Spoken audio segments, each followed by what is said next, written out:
जय श्री कृष्ण। यज्ञार्थात् कर्मणो न्यत्र लोकोऽयं कर्म बन्धनः तदर्थं कर्म कौन्तेय मुक्त संगः समाचर। भावार्थ है, श्री विष्णु के लिए यज्ञ रूप में कर्म करना चाहिए, अन्यथा कर्म के द्वारा इस भौतिक जगत में बंधन उत्पन्न होता है।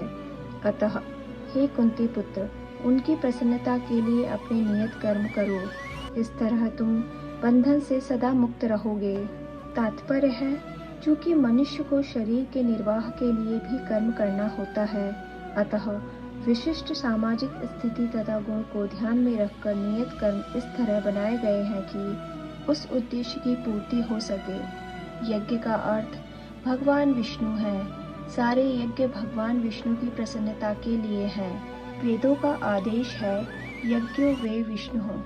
दूसरे शब्दों में, चाहे कोई निर्दिष्ट यज्ञ संपन्न करे या प्रत्यक्ष रूप से भगवान विष्णु की सेवा करे, दोनों से एक ही प्रयोजन सिद्ध होता है।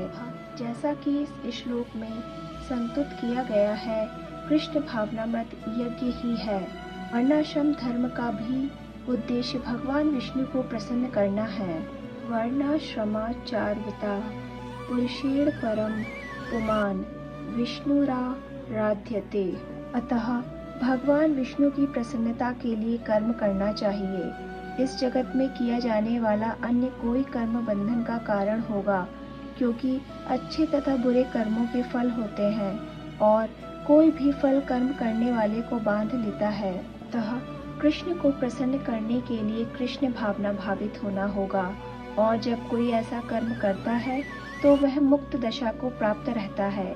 यही महान कर्म कौशल है, और प्रारंभ में इस विधि में अत्यंत कुशल मार्गदर्शन की आवश्यकता होती है। अतः भगवत भक्त के निर्देशन में या साक्षात भगवान कृष्ण के प्रत्यक्ष आदेश के अंतर्गत मनुष्य को परिश्रम पूर्वक कर्म करना चाहिए। इंद्रिय तृप्ति के लिए कुछ भी नहीं किया जाना चाहिए, अपितु हर कार्य कृष्ण की प्रसन्नता के लिए होना चाहिए। इस विधि से न केवल कर्म के बंधन से बचा जा सकता है, अपितु इससे मनुष्य को क्रमशः भगवान की वह प्रेमा भक्ति प्राप्त हो सकेगी जो भगवत धाम को ले जाने वाली है।